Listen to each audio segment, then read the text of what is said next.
এটা হচ্ছে পাটি সাপটা, এটা ভাজা পিঠে। হ্যালো বন্ধুরা, আপনারা কেমন আছেন? আশা করি সকলে ভালো আছেন, সুস্থ আছেন। আর আমি আজকে দেখাবো পৌষ পার্বণের সম্পূর্ণ পিঠে তৈরি করা হবে, তার পদ্ধতিগুলো আপনাদের সামনে সম্পূর্ণ তুলে ধরবো।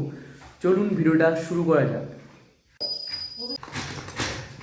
বন্ধুরা, এই নারকেল সবে কোড়া হলো, রয়েছে এটা কি চালের গুঁড়ো আর চিনি। চিনি রয়েছে, ময়দা রয়েছে, সুজি রয়েছে, মৌরি রয়েছে, সব এগুলো রয়েছে। এখন পাইল করা তৈরি হবে, তাই তো? হ্যাঁ। এগুলো মেলায় পাওয়া যায়। বন্ধুরা, এই চাই করা হচ্ছে। বন্ধুরা, এই চাই করা হয়ে গেল। এটা নুন গরম জল, তাই তো? নুন দিয়ে জলটাকে গরম করেছে।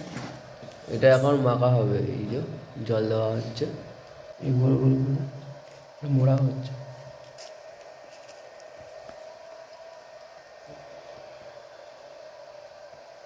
এই যে এই রে সানি, সানি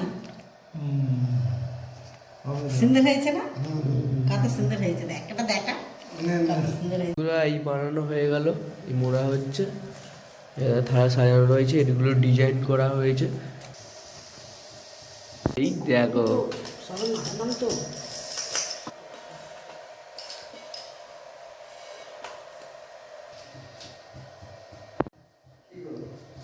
চিনি দেওয়া হলো। এটা চিনি দিয়ে ভালো করে টকবক করে ফুটবে, তার মধ্যে নারকেল দেওয়া হবে। কমপ্লিট হয়ে গেল। পাটি সাপটা করার জন্য এটা দেখতে পাচ্ছ গরম চাটু, গরম করার পর একটু হালকা তেল দিয়ে নাড়িয়ে নেবে। এটা হচ্ছে চালের গুঁড়ো, চিনি, স্বাদ মতো নুন দিয়ে দুধ দিয়ে এটাকে গুলেছি, গুলে এটা এবার এটাকে করে এর মধ্যে নারকেল দেবো, পাটি সাপটা। এবার এটাকে ফোল্ড করে দেওয়া হবে।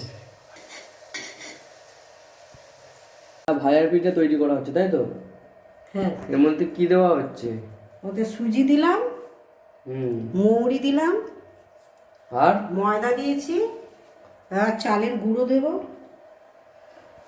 দিয়ে মাখানো হচ্ছে, তেল দেওয়া হয়েছে।